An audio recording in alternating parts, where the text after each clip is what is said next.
경전에 대해서 이야기를 하려고 하는데요. 이 무아의 특징경이라고 이 경전은 우리 법원집에도 있을 겁니다.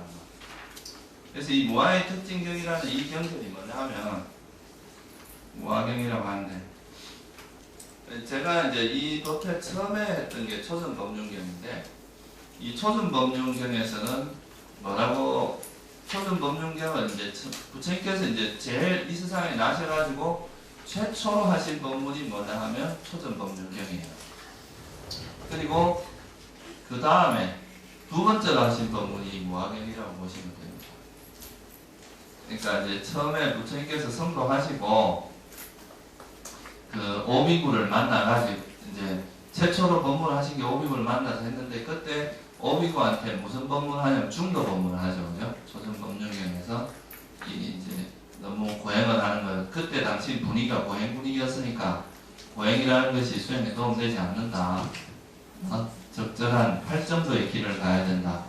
라고 하는 8점도 중도 법문을 하십니다. 근데 이때 이제 이 법문을 듣고 다섯 비구가 뭐가 되죠? 수다원이 됩니다. 첫 번째 그 법문을 듣고, 그러니까 8점도와 그 이제 조선법륜경을 듣고 수다원이 되고, 그 다섯 분이 뭐 기록상에 보면 그렇게 돼 있어요. 이제 한 분이 이제 부처님하고 5명 있잖아요. 그러면 한 명은 이제 두 명은 남아서 부처님 법문을 듣고, 3명은 나가서 탁발을 해와서 그 음식을 또 같이 나눠 먹었다. 그러면 또 그 다음에는 또 이렇게 남은 사람은 남고 나가서 배우고 이렇게 된 데도 있고, 약간 이제 뭐 한 명이 남았다든가 이렇게 나머지 4명이 갔다 와서 또 같이 먹었다 이렇게 기록된 건 있는데, 어쨌든 이제 그 최초에 부처님 법문을 듣고 5 비구가 수다원이 되고 나서 이제 일부는 남아서 부처님 법문을 계속 듣고 같이 수행을 하고, 나머지 일부는 가서 탁발을 해오면 그걸 또 같이 먹고 이렇게 해서 지내다가 마지막이라기보다 이제 나중에 부처님께서 이 무아의 특징경이라고 하는 이 무아경을 써랍니다. 그때 이제 이 5 비구가 다 아라한이 됐다고 그러죠. 그 중에 이제 최초로 된 사람이 누구냐면 온단냐 비구, 그죠? 안냐, 온단, 알았다 이 말이 이제 안냐거든요. 그러니까 이제 이 안냐, 온단냐를 알았구나. 온단냐라는 비구가 이제 최초로 아라한이 됩니다. 이 온단냐 비구는 전생에 서원을 어떻게 세웠느냐 하면, 내가 부처님이 나는 시대에 태어나서 최초로 부처님이 되기를 원한다고 서원을 세웠어요. 그래서 이제 당신의 서원대로 이제 석가모니 부처님의 최초의 아라한이 되죠. 그죠? 제자 중에서 최초로 아라한이 됩니다. 그래서 그때 이제 이 5 비구한테 설한 경전이 바로 이 무아경입니다. 무아경. 그래서 이제 처음에는 초전법륜경을 썼고, 나중에 이제 초전법륜경을 듣고는 수다원이 됐다 그러고요. 그 다음에 이 무아경을 듣고 아라한이 됐다고 이야기를 합니다. 그래서 이제 여기서 보면 이제 이 무아라고 하는 것이 시대적 배경으로 봐도, 지금도 보면 힌두교에서는 이제 그 아트마이라는 개념이 있잖아요. 그죠? 자아라는 개념이 있고, 그 아트만에 의해서 일종의 그렇게 이야기를 합니다. 아트만의 그림자가 이 세상으로 이제 나타난다고, 그죠?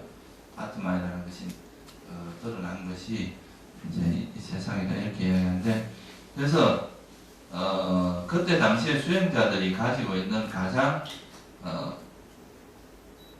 결정적으로 이제 이 깨달음을 방해하는 요소가 이제 나가 있다고 생각하는, 자아가 있다고 생각하는 이 부분인데, 이 부분도 특히나 이제 우리가 일어나는 그 오온, 이 오온이라고 하는 것이 오온 자체가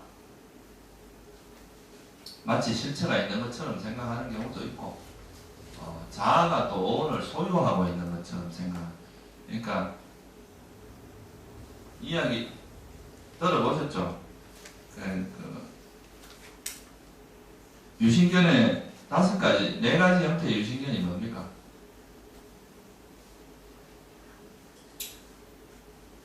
이 오온이라고 하는 것은 일종의 그 뭐냐 하면 우리가 이제 이 살아가는 세상에서 일어나는 모든 현상들이잖아요, 그죠?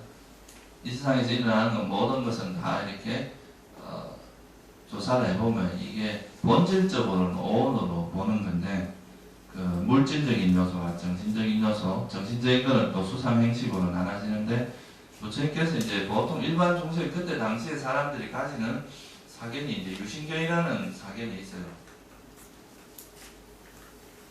이 유신견이라는 사견의 이제 대표적인 게 뭐냐 하면 예를 들면 이제 요 마음을 가지고 제일 이제 그거 한 게 마음이니까 마음을 가지고 이야기를 하면 일단 마음과 마음이 곧 자아라고 보는 견해가 있어요.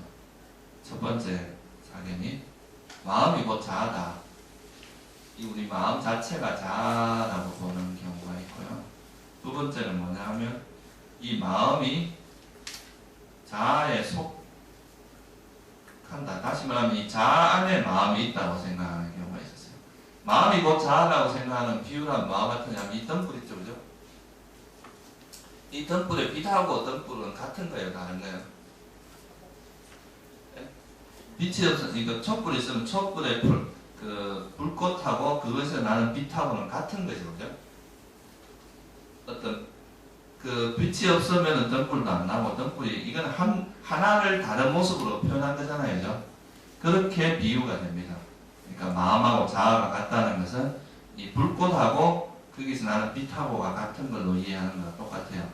그렇게 이해를 하는 경우가 있었고 자아 안에 마음이 있다고 생각하는 경우는 뭐하고 같으냐면 여러분이 꽃이 있으면 뭐가 있어요? 꽃에 향기가 있잖아요, 그죠? 꽃이 자아라고 한다면 그 꽃이라는 것에서 꽃에 의해서 이렇게 발생되는 꽃이 있기 때문에 향기라는 거 있잖아요, 그죠? 그래서 그 향기는 꽃이 소유를 하고 있고, 그죠? 소유라기보다 꽃 안에 꽃 향기가 있는 거잖아요. 그래서 이제 이 비유를 하자면 자아가 마음을 소유하고 있다는 것은 마치 꽃이 있음으로 향기가 있듯이 꽃하고 그러니까 우리가 일어나는 마음이라는 것은 그냥 자아의 이렇게 드러나는 현상에 드러나는 거다 이렇게 보는 거죠. 대체로 이게 이런 식으로 보는 게 이제 굉장히 보편적인 자아 견해라고 볼 수 있어요. 또 세 번째는 뭐냐면 마음 안에 자아가 있다고 보는 경우도 있어요. 이거는 마치 우리가 이렇게 어떤 상자가 있는데 그 상자 안에 보석이 들어있어요. 그런 것처럼 비유를 하자면 우리 마음이라는 그 상자 안에 보석이라는 자아라고 하는 보석이 들어있다. 이렇게 보는 경우가 있고 그 네 번째는 뭐냐면 이 자아가 마음을 소유하고 있다. 이거는 이제 주석서에서는 어떻게 비유를 하냐면요. 이렇게 나무 가지 위에 새가 있으면 햇빛이 비치면 이 새의 그림자가 땅에 떨어지잖아요. 그런 것처럼 자아라는 것의 이 그림자는 자아의 소유잖아요. 그러니까 이 그림자, 이 새가 그림자를 소유하고 있잖아요. 그런 식으로 비유를 합니다. 주석서에서. 지금 제가 말씀드린 건 이제 마지막 이까지 주석서에 나오는 비유들인데 그래서 이 네 가지 이거는 그러니까 옷마다 다 해당이 돼요. 색이 자아라고 생각하는 것, 색 안에 자아가 있다고 생각하고, 자아 안에 색이 있다 생각하고, 자아가 색을 소유하고 있다. 그러면 이 네 가지 형태의 사견이 5가지, 5원에 각각에 있으니까 몇 가지예요? 20가지죠, 그죠? 그래서 부처님께서 유신견의 전형적인 사견이 20가지로 설명을 했습니다. 보통 그런데 이제 우리가 우리나라에서 보통 사람들이 마음에 대해서 이해하는 게 이 사견에 들어가는 경우가 굉장히 많습니다. 이 마음이 마치 변하지 않는 실체로 생각하는 사람도 있고 이 마음의 번뇌가 없어지면 자아가 드러난다 이렇게 생각하는 경우도 있고 여러 가지 형태가 있는데 그런 것들은 전부 어떻게 보면 부처님께서 말씀하신 이거는 이제 마지막 니까야에 나오는 이야기입니다. 이 20가지 사견은 이 사견의 범주에 들어가지 않는 경우가 잘 없다는 거예요. 보통 형태의 생각을 하고 있습니다.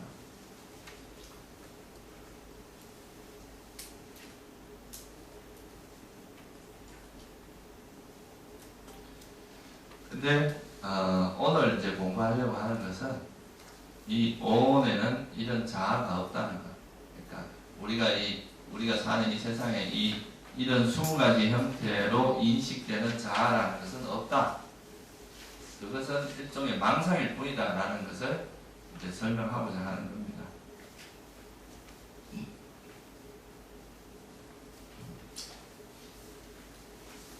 그래서 이제 여기 보면 여러분 한번 펴보세요. 여기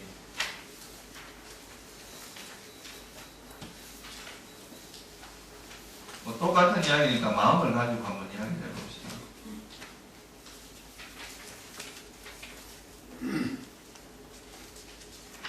여기 보면 이제 마음을 의식이라고 했는데요. 식은 영원합니까? 영원하지 않습니까? 이렇게 이제 부처님께서 물어요. 그러니까 제자들이 영원하지 않습니다. 부처님 이렇게 이야기하고요. 여러분들에게 한번 물어볼게요. 이 식이 영원합니까? 우리 마음이 영원하지 않죠, 그죠? 마음이 계속 여러분들이 관찰해보면 변한다는 걸 관찰할 수 있잖아요, 그죠? 그러면 마음이 이제 변한다는 걸 관찰하는 이게 전에도 제가 지난번에도 한번 말씀드렸지만 이 마음이 영원하다고 생각하는 거 이게 뭐에 해당해요? 그게 이제 어리석음이죠, 그죠? 어리석음이라고 했습니다.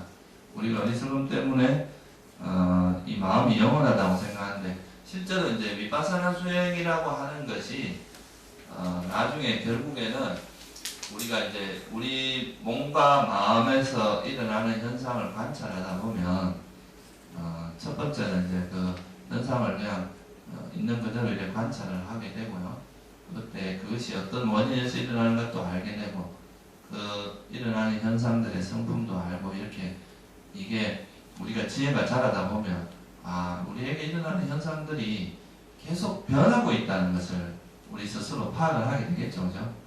하나도 고정된 것이 없다. 항상 이 조건에서 일어났다가 사라지고 일어났다가 사라지는 거다. 이렇게 이제 보게 되는데 그렇게 봄으로써 이제 이 우리 마음이라고 하는 것 또는 물질 또는 우리가 느낌이라는 것도 느낌도 뭐 계속 행복하지 않잖아요, 그죠? 행복했다가 괴롭다가 이게 계속 반복되고 있단 말이에요. 그런 것들 그래서 우리에게 일어나는 현상들이 전부 변한다는 것을 통찰하게 되면 물질도 변하고 느낌도 변하고 인식이라고 하는 것도 어떨 때는 이걸 좋은 인식이 그러니까 긍정적인 인식이 일어났다가도 때로는 부정적으로 바뀌고 과거의 기억 같은 거 이런 것도 인식이거든요. 그럼 인식이 계속 하나가 일어난 게 아니라 계속 변하잖아요. 그죠? 그 인식도 변하고 또 식도 변하고 모든 것이 이제 변한다는 것을 알게 되면 변하는 것은 고통입니까? 행복입니까? 변하는 것을 본질적으로 행복이라 할 수는 없잖아요. 그죠? 이것이 변하는 성질을 가진 것은 행복이 아니다. 그것은 항상 불안정하고 불확실성을 가지고 있기 때문에 이것은 행복한 것이 아니다. 순간적으로 일어났다가 사라지기 때문에 본질적으로 보면 행복이라고 할 수 없다는 거죠. 그래서 이건 이제 괴로움이다. 그러면 영원하고 고통스럽고 변화의 특징을 가진 것이 이 시기. 이것은 내 것이라 할 수 있냐 이거죠. 내 것이라 할 만한 것도 없고 또 나라고 할 만한 것도 없고 나의 자아라고 할 만한 것도 없다. 이게 이제 이런 통찰이 사실은 우리가 이제 많이 들었고 여러분들이 워낙 익숙하니까 이 말이 되게 이제 그냥 당연하게 느껴질 수도 있는데 이거는 이제 여러분들의 지혜의 눈으로 직접 봐야 되는 거예요. 그러니까 말로서 듣는 것만 가지고 이것을 정말 이것이 나의 자아가 없고 이것이 공하다 또는 나라고 할 만한 것이 없고 실체가 없다 이런 것을 명확히 보게 되면 그 번뇌가 붙을 데가 없잖아요.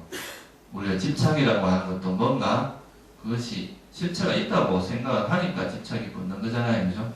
근데 내가 화낼 대상, 집착할 만한 대상이 비었다고 생각을 하면 이제 모든 번뇌가 사라질 수 있는데, 그거는 이제 여러분들이 이런 거에 대한 지혜의 깊이가 어느 정도냐에 따라서 이제 자기가 그 얻어지는 결과도 다릅니다.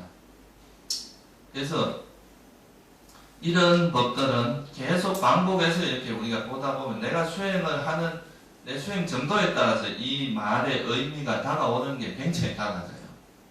그러니까 막연히 말은 똑같이 느껴져도 여러분들이 수행을 해 나가면서 자기 지혜가 깊어지면 훨씬 이런 게 이제 가슴에 와닿는 이야기가 되고, 그렇지 않으면 그냥 맨날 이 그냥 머릿속만 맴돌게 되지 이게 와닿지 않는 그런 이야기가 될 수가 있어요.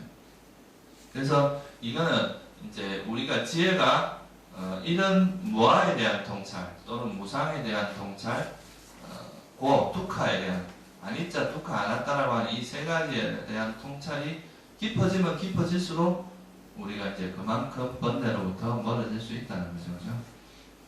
그래서 이제 이 다섯 비구도 그동안 이제 수다원이 됐으니까 벌써 웬만한 번뇌는 사라졌지만 아직까지 그 마음속에 이제 남아있는 미세한 번뇌들이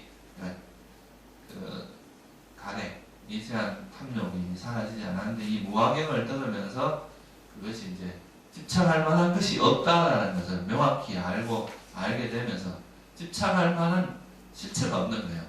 이걸 명확히 알면 이제 번뇌가 사실은 이제 다 사라질 수가 있는 거죠. 그죠? 근데 우리는 아직까지 지금 이렇게 들을 때는 잠시 또 그런 것 같다 하지만 또 원래 삶으로 돌아가면 또 순간순간 다시 또 그것이 뭔가 실체가 있는 것처럼 자식을 어떻게 버리냐, 이거를 내가 어떻게 놓냐, 계속 이제 자기가 집착하고 있는 것을 그것에 실체가 있는 것처럼 그걸 절대 포기를 못하는 것이 우리 마음이란 말이에요. 그죠? 그러니까 그런 것이 정말 집착할 만한 것이 없다고, 실체가 없다, 비었다, 공하다 이렇게 볼 수 있는 어떤 대상에 대해서도 그렇게 볼 수 있어져야 그게 이제 무아를 정말 제대로 이해한 거라고 할 수 있겠죠. 그죠? 그런 상태가 됐을 때 이제 무아가 이제 제대로 이해가 된다고 할 수 있습니다. 그래서 이거는 여러분들의 이제 수행에 맡겨야 되는 부분이고, 단지 제가 오늘 여러분들한테 좀 말씀을 드리려고 하는 것은 적어도 이제 사견에 빠지지 않는 범위 내에서 이런 것은 잘못된 사견이라 하는 것을 좀 알려드리고 싶은 겁니다. 그러니까 우리가 이 무아라는 것을 어떻게 이해해야 되는가 하는 것, 그거 이제 경전에 나와 있는 이야기하고 주석서에 나와 있는 이야기들을 조금 모아서 제가 설명을 드릴게요. 그래서 보통 이제 경전에서는 이제 무아에 대한 설명, 이것은 내 것이 아니요, 내가 아니고 나의 자아가 아니다, 이런 식으로 이게 계속 설명이 되어 있습니다. 내 것이라고 할 만한 것도 없고, 나라고 할 만한 것도 없고, 나의 자아가 아니다.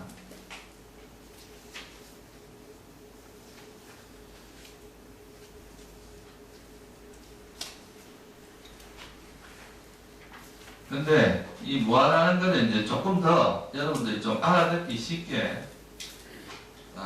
쉽게라기보다는 좀 더 깊이 있게 설명을 한번 드려보면은, 이 무아라는 의미를 이제 청정도론에는 5가지 형태로 조금 다른 의미로 해석을 합니다.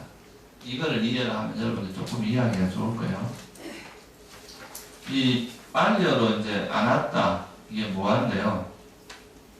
이 토라는 거, 또라는 거, 이거는 뭐냐 하면요, 이제 이거 그냥 전미사로 그냥 이해를 하시면 되고요. 빨리가 중요한 건 아니니까.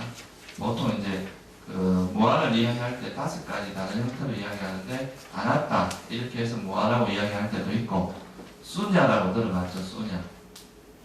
수냐가 공이라는 뜻입니다. 우리나라에서 말하는 공. 이 빌공자로 쓴 게 이게 이제 수냐타, 수냐, 그죠? 그 다음에 이제 바다토 이거는 이제 타인이라는 뜻이고, 타인은 뭐예요?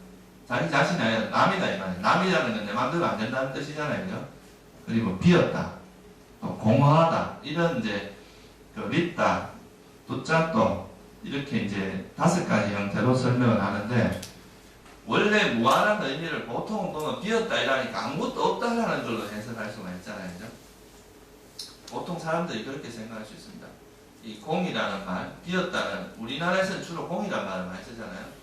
그러니까 모든 게 공하다 이렇게 이야기하니까, 그 공하다는 말은 없다라는 뜻 이것이 없어요 지금. 없는 건 아니잖아요, 그죠? 그렇지만 이것은 공하단 말이에요, 그죠?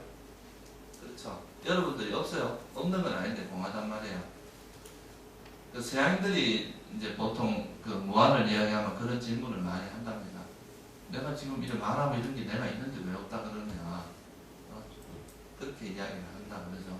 근데 이 무한하는 의미는 그런 뭔가 현상이 없다는 뜻은 아니에요. 그러니까 뭐가 비었다는 뜻이에요. 뭐가 없다는 뜻이겠어요? 그렇죠. 그 실체. 뭔가 이 우리 그 마음을 조정하는 뒤에 숨어있는 뭔가 실체를 없다고 이야기하는 거예요. 그래서 보통 이제 5가지로 이야기하는데 아까 말했던 소유자, 오온을 소유하고 있는 소유자가 없다는 뜻이고, 그렇죠? 사견 중에 하나가 소유하고 있다는 게 있었잖아요. 우리 마음을 뒤에서 소유하고 있다가 내 마음을 내 마음대로 조정하는 그런 소유자가 없다는 뜻이고, 또 거주자, 그 마음 안에 살고 있는 자라고 하는 뭐가 있다. 마음이라는 오온 외에 뭐가 거주하는 뭐가 있다고 생각하는 게 아니라는 거예요. 또 여러분들이 뭔가 행위를 할 때 그 행위의 주체가 있는 게 아니라는 뜻입니다. 그냥 단지 행위가 일어날 뿐이지 그게 무슨 주체가 있는 건 아니다. 그리고 경험하는 자, 이것도 경전에 보면 느끼는 자가 있습니까 없습니까 부처님께 막 이런 묻는 게 있는데, 그냥 이 느끼는 자가 있는 게 아니라 그냥 단지 경험하는 그 느낌이 일어날 뿐이라는 거예요. 느낌이라는 현상이 일어나는 거지, 느끼는 무슨 실체, 느끼는 자가 있어서 뒤에서 느껴라 이렇게 하는 게 아니라는 거죠. 그리고 여러분들이 뭔가 결정하는 것도 그냥 결정이라고 하는 마음의 작용, 빨리로 말하면 아디따나라고 하는 우리가 어떤 대상을 보고 그 대상을 결정하는 심리작용이 일어났다, 그런 현상이 단지 일어났다가 사라지는 거지, 결정하는 뭔가 새로운 뭔가 실체가 있는 것은 아니다는 뜻이죠. 무슨 말씀인지 아시겠죠? 이거는 뭔가 그 뒤에서, 그러니까 이 무한하는 뜻은 우리가 이제 이런 오온이 일어나는 그 뒤에서 뭔가 오온을 조정하고 주인 역할을 하고 조정하고 이렇게 하는 그 실체가 없다는 뜻입니다. 그 현상 자체가 없다는 뜻은 아니죠, 그죠?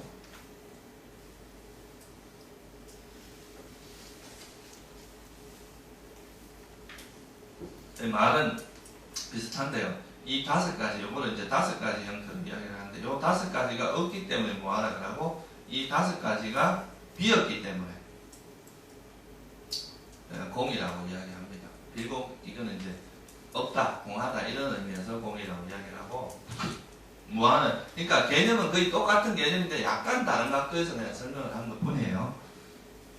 그 다음에, 그러니까 이거는 이제 또 다른 말로 보면 우리 마음이라고 하는 것이 여러분에게 일어나는 마음을 여러분 마음대로 조정할 수 있지가 않잖아요, 그죠?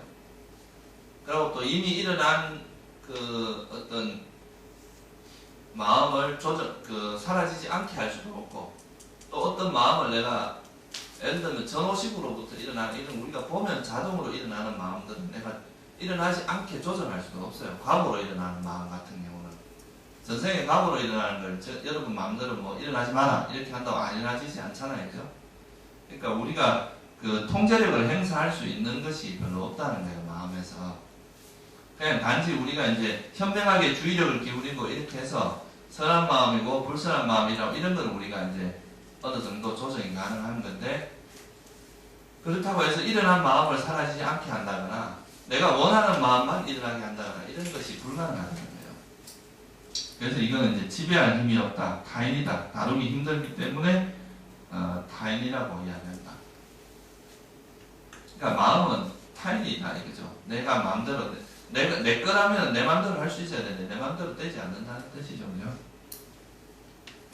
그리고 비었다고 하는 것은 이것이 영원하고 아름답고 행복하고 자아가 있다고 상상해오던 것이 비었다. 그러니까 뭔가 우리가 상상으로서 이건 자아가 있을 것이다 또는 행복할 것이다 이런 것이 없다는 뜻입니다. 그런 게 없다는 뜻이고 공하다. 그래서 이거는 똑같은 내용의 이야기를 약간 다른 각도에서 이제 설명을 하는데 이 중에서 제일 중요한 건 뭐냐면요. 이게 이제 보통 경전에서 두 가지 용어를 많이 쓰는데 이 무한한 거하고 이 두 가지를 많이 쓰는데 내가 이제 통제력을 행사할 수 없다는 부분, 그죠? 내 마음대로 되지 않는다는 거하고 이제 그 미공이라는 용어도 경전에 나오는 용어고요. 이 무한하는 그러니까 실체가 없다는 거. 뭔가 우리 삶에서 이제 뒤에서 우리 삶을 조정하는 실체가 없다는 거. 그 두 가지를 되게 이제 자주 씁니다.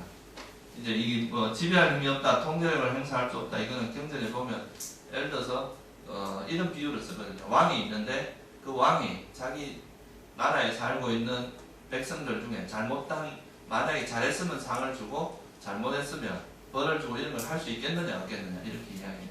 있어요 없어요? 왕이 돼가지고 할 수 있을 거 아니에요, 그죠? 그런 것처럼 우리 마음이 만약에 우리 마음의 주인이라고 하는 자아가 있다면 이 자아가 이렇게 거기 있는 마음을 내가 원하는 방향대로 이렇게 해야 되잖아요, 그죠? 내 마음대로 이렇게 부릴 수 있어야 되는데 그게 안 된다는 거죠. 그래서 이 마음이라고 하는 것은 통제력을 행사할 수 없는 것이기 때문에 자아가 있다고 할 수 없다. 그리고 이 자아 안에는 무상하고 변하는 것이 있고 고통스러운 이런 것들에는 실체가 없다는 거예요. 변하는 것에는 고정불변하는 실체가 있을 수가 없잖아요, 그죠?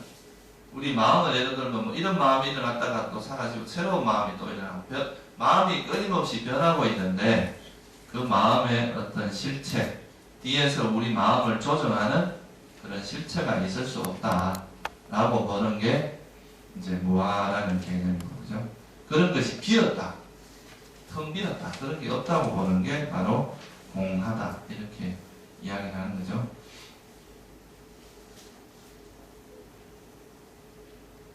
그러니까 여기서 뭐 이런 용어를 여러분들이 다 할 건 없고요.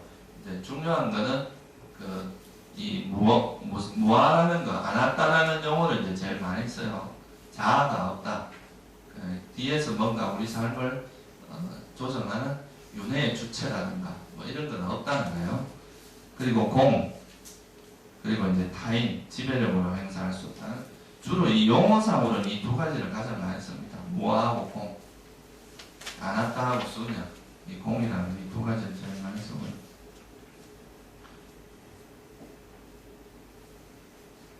그래서 이제 이 오온에 대해서 이제 이 무아라는 것을 관찰하게 되면 이 오온이라고 하는 것이 오온이라고 하는 것은 이 세상에 일어나는 모든 유의법인데 여러분들이 이제 위파사나 수행을 통해서 이거는 뭐 좀 쉽게 이야기하면 몸과 마음이라고 할 수 있어요. 우리 몸에서 일어나는 현상과 마음과 함께 일어나는 모든 현상들, 그런 현상들을 관찰해 보면 이제 마음과 관계되는 건 수상 형식이겠죠, 그죠?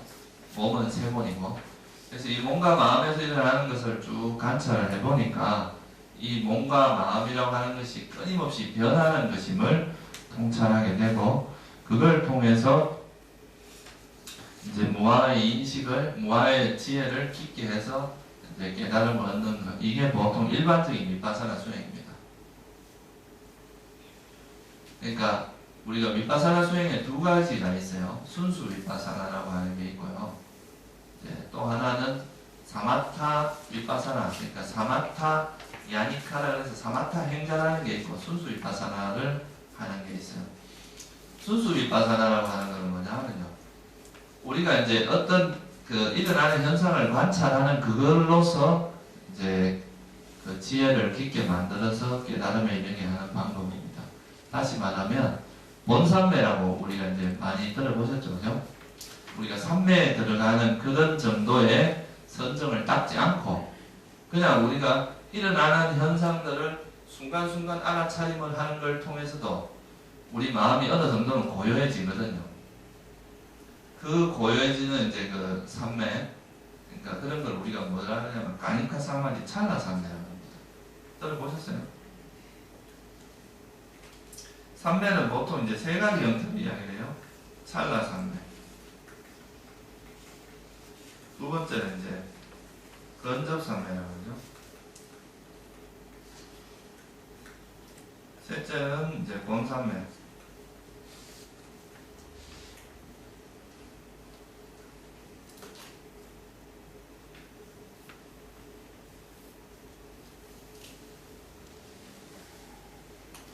근데 일반적으로 이제 우리가 윗바사나 수행을 할 때는 본산매 보세요. 우리가 선정이라고 하는 상태는 대상이 어느 하나의 대상에만 완전히 몰입되어 있는 상태잖아요. 정해진 어떤 대상에 그 대상에만 가만히 있는 상태니까 이때는 대상 자체는 하나로 정해져 있잖아요. 그러니까 이렇게 대상을 우리가 알아차린 대상이 움직이는 건 아니죠. 그죠?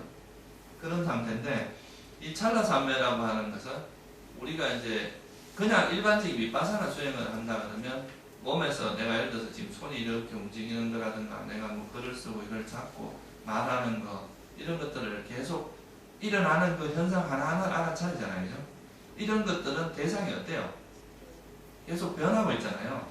그 변하고 있는 것을 알아차리고 있지만 그 알아차림이라고 하는 것 자체가 탐욕이나 성냄이 일어나지 않게 한다 했잖아요. 그러면 이 자체가 우리 마음을 동요가 얻게 하기 때문에 마음이 고요해져요. 근데 이거는 단지 그 하나의 대상이 순간적으로 딱 이렇게 집중이 되는 거죠. 그죠? 그 하나의 대상 하나하나에 순간적으로 마음이 이렇게 고요해지는 상태이기 때문에 이런 건 우리가 순간순간 일어나는 산매라고 해서 찰나산매라고 이야기를 합니다.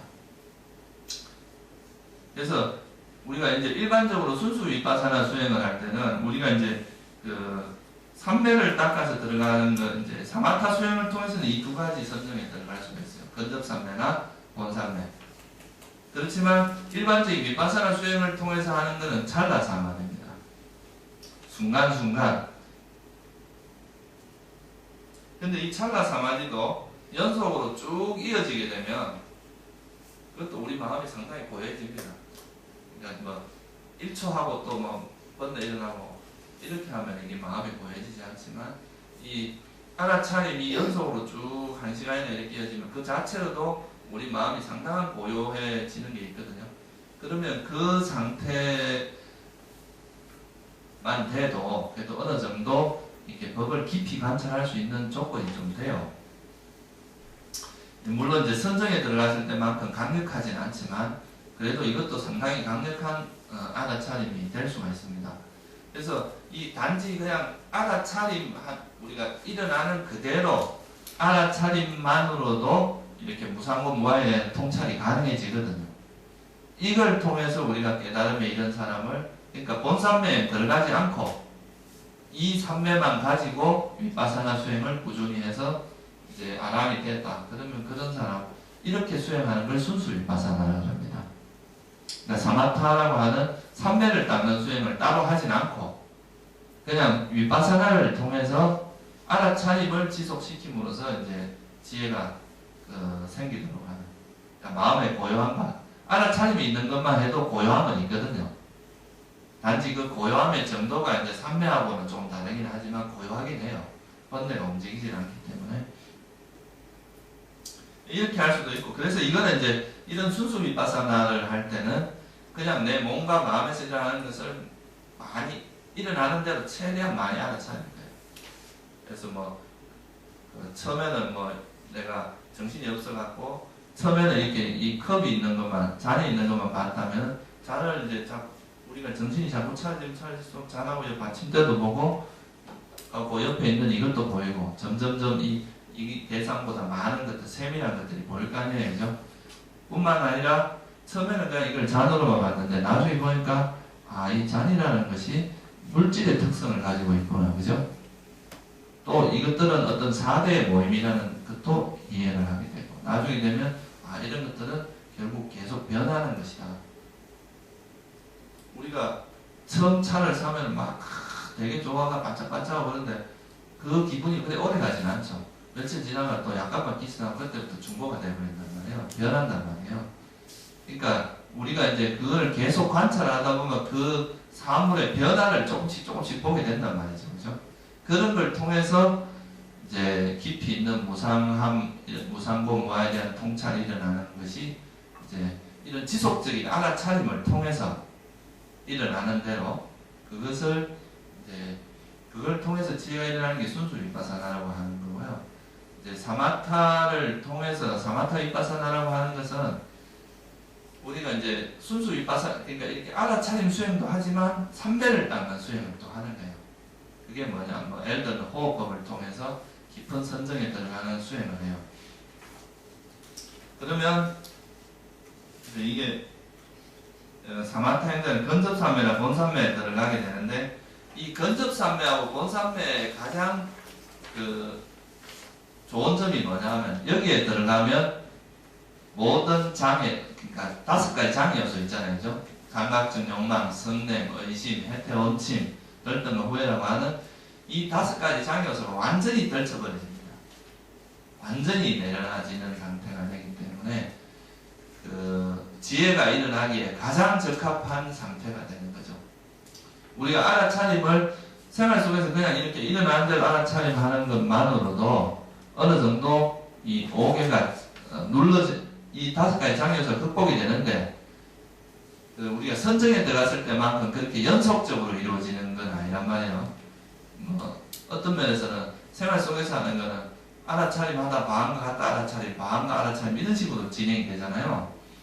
근데 이 선정 상태는 아예 1시간, 2시간 상태가 완전히 깨어있는 그런 상태로 간단 말이에요. 그러니까 마음이 정말 완전히 순화가 됩니다. 그래서 이걸 이제 우리가 경전에서는 마음의 해탈이라고 해서 심해탈. 5가지 장애로부터 완전히 해탈이 되는 거예요, 이게. 그런 상태로 됐을 때, 그 상태에서 이제 이렇게 선정에, 그 상태로 있다 보면, 그 상태에서는 내가 나라는 거라든가 이런 게 전혀 없어요. 그 마음 상태에서는. 완전히 이렇게 뭔가 딱 정지된 상태잖아요, 하나의 대상이죠? 마음이 딱 고요해진 상태인데, 그 상태에서 나와서 어떻게 하느냐 하면, 그 상태에 있었던 법이, 예를 들면 우리가 이제 좀 아비담마를 안다면 거기에 34가지 법이 있었어요. 찌따, 파사, 외다나, 사냐, 쨌다나 뭐 쭉 나오는 그 34가지의 마음의 작용이 있는데, 그 작용들을 나오자마자 반조를 할 수 있어요. 마음 뭐 이렇게 해서 쭉 34가지를 반조를 하면서 그 34가지 법이 선정 상태에 있었는데 선정에서 나오니까 변했잖아요, 그죠? 그때 상태에 있는 것들이 변하고 이 법들이 무상하다, 실체가 없다, 고다 이렇게 통찰을 함으로써 그걸 통해서 이제 도가를 얻는 방법이 그렇게 통찰하면 굉장히 깊이 있는 통찰이 돼요. 그걸 이제 아누빠다 위파사나를 넣는다. 그러니까 어떤 차례대로 어떤 법을 하나하나 일어나는 그 법들을 관찰해서 그걸 통해서 이제 위파사나 수행을 하는 게 이제 선정을 닦은 사람만이 할 수 있는 거예요, 이거는. 그죠? 근데 이게 보통은 보면 우리가 이제 마음이 이렇게 같이 이렇게 움직일 때는 잘 모르는데, 자기 마음이 1시간 동안, 2시간 동안 또는 몇 시간 동안 완전히 마음이 싹 고요해진 상태에서 거기서 딱 새롭게 이제 그 상태에서 마음이 전혀 움직이지 않는단 말이에요. 안 움직이는 건 아니지만 하여튼 우리가 전혀 느끼지 못한다, 인식을 못한단 말이에요. 근데 그 상태에서 딱 나오는 순간에는 마치 이렇게 하나도 없는 백지 같은 데서 먹물이 하나 떡 떨어져도 금방 알 수 있듯이 그 선정 상태에 나오게 되면 그 오온의 움직임이 명확히 보인다는 거예요. 그래서 그게 굉장히 깊이 있는 통찰이 가능하고, 또 그걸 통해서 이제 오온 상태에서는 자기가 이렇게, 오온이 아니라 그 선정 상태에서는 그 선정 상태를 돌이켜보면 우리가 일반적으로 이제 이렇게 생활을 할 때는 내가 뭘 한다 이런 개념이 많이 들어가잖아요, 그죠? 순간순간 개입이 될 수 있잖아요. 내가 뭐 알아차림을 한다, 내가 먹는다, 내가 나라는 개념이 들어가는데, 그 선정 상태에 나라는 개념이 있으면 선정 상태에 있을 수가 없어요. 그러니까 그 상태에서는 나라고 하는 개념이 완전히 없어진 상태라는 것을 통찰할 수 있거든요. 그러면 자아라는 게 있다면 언제나 있어야 되는데 선정 상태는 사라졌잖아요. 그러면 이 자아라는 것이 사실 본질적으로 있는 건 아니다. 그걸 통해서 우리가 또 무아에 대한 통찰을 깊게 할 수 있는 것도 있어요. 그렇게 통찰을 할 수도 있고. 그래서 이제 이 선정을 이용해서 그 선정의 상태로 완벽하게 철저하게 이제 5개를 가라앉힌 다음에, 그리고 나서 이제 지혜가 작용되도록 하는 그게 해탈입니다. 그래서 우리가 경전에 보면 심해탈과 해해탈의 말이 많이 나와요. 심해탈은 선정을 통해서 사마디를 통해서 5개, 5가지 장애 요소를 완전히 해탈하는 거고 거기서 이제 어리석음을 완전히 버리게 하는 거는 해해탈, 그건 이제 위파사나를 통해서 가능한 거죠. 지혜를 통해서 가능한 거죠.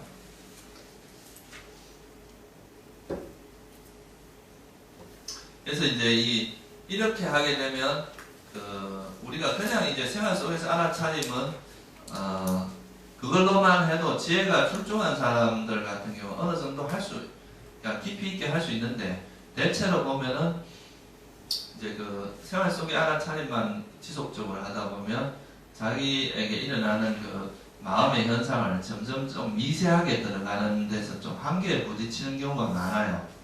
어느 정도 초기에는 이제 막 잘 되는 것 같은데 어느 정도 선에서 답보 상태에 머무를 수가 있어요. 그럴 때는 자기 마음을 좀 더 고요하게 하면 더 세밀하게 볼 수가 있게 되거든요. 그래서 사실은 이제 그 태국 같은 데서는 이런 말을 많이 써요. 사마타, 디벨롭, 위파사나, 위파사나, 디벨롭, 사마타 이 두 가지를 이야기를 해요. 그러니까 지혜라고 하는 것이 사실은 우리가 지혜가 있어가 마음을 잘 다룰 줄 알아야 고요해질 수 있어요. 우리 마음이 5개에 대해서 내가 5개를 어떤 식으로 다루는지를 알아야 내가 다른 번뇌, 내가 예를 들어서 이제 호흡하고 같이 있으려고 하는데 호흡하고만 있으려고 하는데 다른 번뇌가 자꾸 일어나요. 그러면 이 번뇌하고 다투지 않고 이 번뇌를 관여하지 않고 내가 여기만 가만히 있는 이런 것도 지혜거든요. 이 대상에 대한 이해를 해야 이렇게 할 수 있지. 이걸 거부하는 거는 성냄이란 말이에요. 거부하는 게 아니에요. 싫어하고. 그냥 단지 이건 왔다 가고 내버려둬도 가라앉을 내가 관여할 필요가 없다는 건 이해를 하는 거죠. 내 것이 아니라 남의 것이기 때문에. 그러면 그냥 내가 호흡하고 가만히 있기만 하면 돼요. 그런 거 내팅고 내버려두면 돼. 그러니까 그런 것도 이제 우리가 지혜로서 그렇게 할 수 있는데 그 지혜를 통해서 이제 이런 사마타가 길러지고 또 마음이 고여지면 더 깊게 현상을 보게 되잖아요. 그래서 항상 이 선정과 지혜라고 하는 것은 제가 여러 번 말씀드리지만 알아차림을 하는 게 수행의 어떻게 보면 한 프로세스입니다. 우리가 평생 동안 이 알아차림을 통해서 수행을 진법을 하는데 때로는 이 지혜 쪽으로 갈 수가 있어요. 그러니까 이걸 지혜를 개발하는 것은 대상에 대해서 많은 이해가 필요하잖아요. 그죠? 근데 또 마음을 더 고요하기 위해서는 대상을 하나로 또 정해줄 필요가 있어요. 그래서 때로는 이제 우리가 알아차림을 하는데 때로는 다양한 대상을 알아차림함으로써 지혜를 개발하게 할 수도 있고 또 때로는 하나의 대상을 정해서 그 대상에 머무르면서 더 고요함을 개발할 수도 있고 이거를 자기가 필요할 때 때로는 이렇게 하고 때로는 이렇게 자유자재로 될 수 있어야 돼요. 그게 사실은 수행하는 데 훨씬 유익합니다. 물론 이제 첫 번째 시작은 우리가 생활 속에서 일단 알아차림을 유지하는 것이 바탕이 돼야 돼요. 그것이 바탕이 안 되면 뭐 자선할 때 1시간 동안 뭐 우리가 선정을 닦았다 하더라도 그 마음 자세가 이제 생활 속에서 알아차림을 한다는 건 언제나 탐욕과 성냄을 일으키지 않는 훈련을 하는 거거든요. 그러면 내가 선정을 닦는다 하더라도 그 선정에 집착을 하지 않아. 또 잘 수행이 안 된다고 해도 싫어하거나 이런 마음이 일어나지 않아요. 근데 이런 게 이제 이런 지혜가 없는 사람은 선정을 조금 닦다 보면 이거 왜 빨리 안 되느냐 이제 자기 결과에 대한 자꾸 집착을 하게 되고 그 집착이 있다 보면 그게 안 되면 짜증이 나고 화가 나고 불만족이 생기거든요. 그래서 지혜라고 하는 것은 어떤 수행을 하는 데나 항상 필요한 거예요. 이 지혜가 없으면 안 되고 그래서 부처님께서 정견과 정사유 그죠? 그걸 처음에 이야기했잖아요. 정견이 지혜고 정사유가 바로 탐욕과 성냄을 일으키지 않는 거거든요. 그래서 이 두 가지가 알아차림을 통해서 이건 가능하고 정사유는 그 다음에 이제 이 지혜라고 하는 것은 우리가 정견이라고 하는 지혜를 통해서 가능하잖아요. 그러니까 어떤 면에서는 정견 정사유가 이야기하는 게 항상 지혜롭게 알아차리라는 뜻이에요. 항상 지혜를 가지고 어떤 현상을 잘 알아차려라.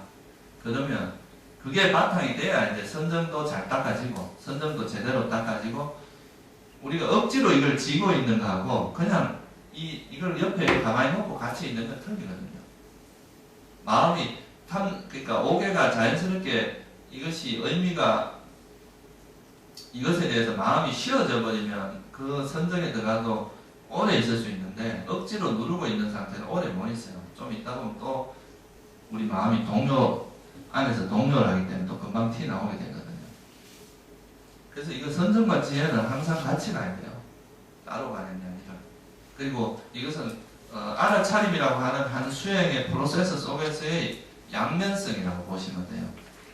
그러니까 때로는 지혜가 강조되고 때로는 고요함이 강조되는 차이지 그 수행 자체를 따로 분리시켜서 생각하는 것은 올바른 이해가 아니라고 보시면 됩니다. 부처님께서는 이 팔정도가 항상 같이 이렇게 간다고 해야지 이걸 따로 말하진 않았거든요. 그래서 뭐 사마타가 필요 없다 뭐 이렇게 이야기하는 건 하나의 견해일 뿐이지 그런 것은 이제 우리가 이 경전의 전반적인 그 흐름을 봐서는 바람직한 견해가 아니라고 봅니다. 우리가 이제 보통 선지식들은 경전에 나와 있는 다양한 모습 중에서 그 중에 한 모습을 자기가 취해서 보통 가르쳐요. 그렇지만 그게 전부는 아니라는 것을 알아야 됩니다.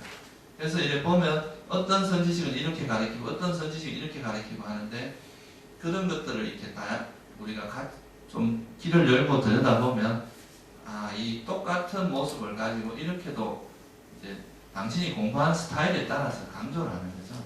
근데 그게 그 하나의 스타일에 이것이 전부라고 생각하는 것은 제가 볼 때는 그거는 어리석은 생각입니다. 부처님이 가르침은 어떻게 보면 황금알을 낳는 급이에요. 그러니까 사람에 따라서 그거에 대해서 뽑아내는 게 자기가 이제 공부해온 습성이라든가 자기가 그 살아온 어떤 업에 따라서 또는 배웠던 것에 따라서 다르게 보는데 그것을 그 하나의 시각으로만 바라볼 수 없습니다. 사실 부처님의 가르침은 너무나 이게 깊이가 깊고 또 폭이 넓기 때문에. 근데 일반적으로 우리가 이제 경전에 나오는 전반적인 그 분위기를 보면 이런 이제 사마타를 부정한 적도 없고 그렇다고 또 사마타 자체에 대해서 사마타만 해라 이렇게 말한 적도 없고 항상 제가 이렇게 경전을 보다 보면 항상 그 시메탈, 해해탈이라는 말이 항상 쌍으로 나옵니다. 시메탈이 되고 그 다음에 해해탈이 됐다. 그거는 그 선정의 중요성을 많이 이야기한 거고요. 또 장애 요소라고 하는 것을 완전히 5가지 장애 요소를 완전히 이렇게 제압하는 것은 그게 바로 이제 이 선정을 통해서 나아가는 거예요.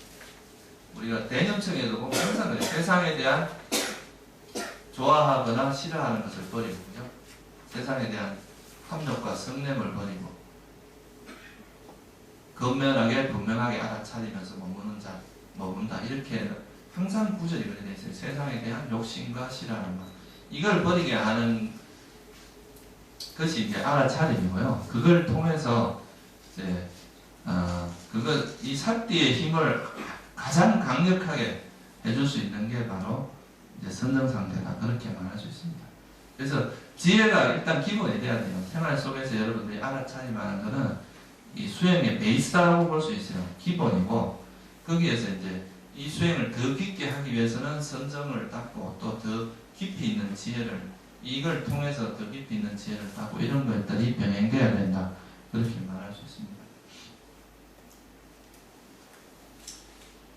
그리고 마지막으로 한 가지만 더 이야기하고 마치겠습니다. 오늘 조금 이야기가 길어졌는데 이제 이거는 이제 여러분들이 꼭 이해를 해야 될 부분인데 이제 공이라는 측면 자체가 무아라는 것의 의미는 항상 우리가 이제 이 사물에서 내가 이거 이제 이 뚜껑을 갖고 이야기하면 이 뚜껑의 본질은 뭐예요? 무아죠, 그죠? 실체는 없잖아요, 그죠? 그렇지만 이 뚜껑이 없어져 있어요. 그러니까 이거는 이제 이 뚜껑이라고 우리가 이렇게 이해를 하는 거는 임시예요. 잠시 머무는 거죠, 그죠? 이거는 영원한 것이 아니라 그냥 어떤 조건에서 임시로 머무는 거지만 그렇다고 해서 이게 없는 건 아니에요. 이걸 무조건 공으로만 보게 되면 우리가 이 사회, 이 세상이 구성된 이 세상을 설명할 수 있는 방법이 하나도 없어요. 다 공인데 다 공이면 아무 의미가 없어지는 거야 그때는. 그렇지만 우리가 또 공이지만 내가 하는 행위가 분명히 어떤 유발하는 결과가 있거든요. 무슨 말인지 알겠죠? 내가 지금 일으키는 마음이 다 본질은 공성을 가진 공해요. 무한한 말이에요. 그 마음 자체는 일어났다 사라지는 성질을 가진. 그렇지만 비록 이 마음이 일어났다 사라졌다 하더라도 이 마음이 가진 업력이라는 게 있어요. 한번 일어났던 마음은 다음에 일어나는 마음에 영향을 줘. 그죠? 그래서 이게 분명히 무상한 것, 아니 실체가 없는 것은 분명하지만 그 자체가 또 내가 하는 행위가 전혀 어떤 의미 무조건 이것을 우리가 무시하거나 함부로 해서는 안 된다는 거예요. 내가 하는 행위가 분명히 다음에 결과를 일으키기 때문에. 그래서 이거를 어떻게 보면 우리가 어떤 사물에서 가지고 있는 하나의 성질은 이것이 임시로 이렇게 어떤 조건에서 일어나고 사라지는 이런 모습이 있는 것은 또 분명히 있고, 그 전체적인 속성을 보면 이거는 그럼에도 불구하고 이건 실체는 없다는 거예요. 무슨 말씀인지 아시겠죠? 그러니까 이 두 가지 측면을 같이 이해를 해야지 너무 공하다 이렇게 하면 내가 도둑질을 해도 공하다, 사기를 쳐도 공하다, 내가 살인을 해도 공하다 이렇게 될 수 있어요. 그런 걸 우리가 악치공이라고 이야기를 합니다. 그건 공에 대해 잘못 이해를 한 거예요. 어떻게 보면 이 사물이 가지고 있는 한쪽 측면은 임시지만 있다고 하는 측면이에요. 무슨 말인지 알겠죠? 또 한쪽 측면은 본질적 실체의 측면에서 보면 없어요. 그렇지만 또 임시로 뭐가 어떤 현상이 있다는 측면에서 보면 있는 거란 말이에요. 그러니까 우리가 여기에 집착을 걸릴 때는 이것이 있다 이렇게 하면 집착이 일어날 가능성이 높기 때문에 그럴 때는 물을 드러내 주는 거고, 그죠? 없음, 실체가 없다는 걸 드러내는 거고, 또 일상적인 삶에서 우리가 또 대화를 하거나 이럴 때는 그거 맨날 공한데 대화할 게 뭐 있어요, 그죠? 근데 또 현상계에서는 현상계 자체의 또 모습을 우리가 또 이야기를 해야 되거든요. 그러니까 이제 고수들의 삶은 뭐냐 하면 개념에 있지만 개념에 빠지지 않는 게 고수의 삶이에요.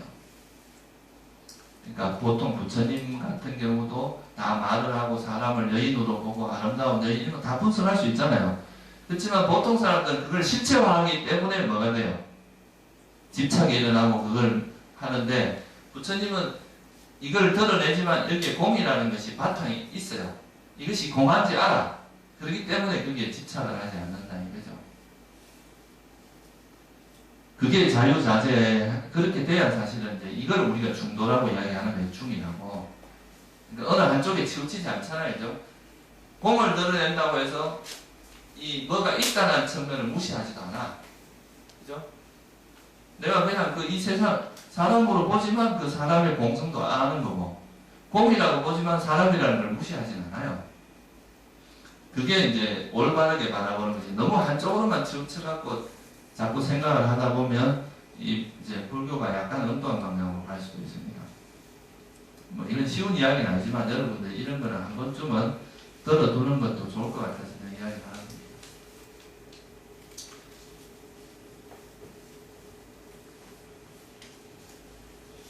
그래서 이 두 가지 측면을 동시에 설명해 주는 게 바로 연기법입니다. 연기라는 게 이제 조건에서 일어나고 조건에서 사라진다는 걸 설명을 하기 때문에 조건 따라 일어난다는 측면을 보면은 뭐가 돼요?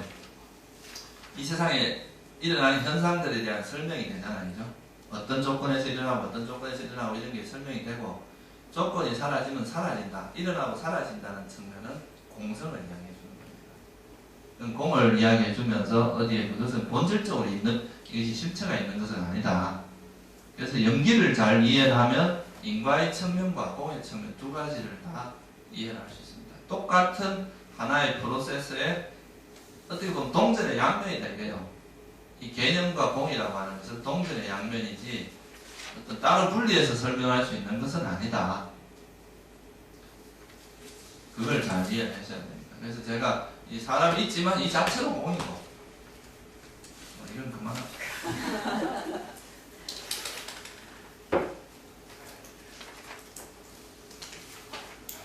무한하는 것은 이제 이런 중도의 개념으로 이해를 해야 된다. 그래서 단순히 그냥 없다, 공이다 이렇게 이해를 해서는 그건 무한을 잘못 이해하는 거고, 무한하는 개념 자체가 이 중도적인 개념으로 이해를 해야 된다 이거예요. 아시겠죠?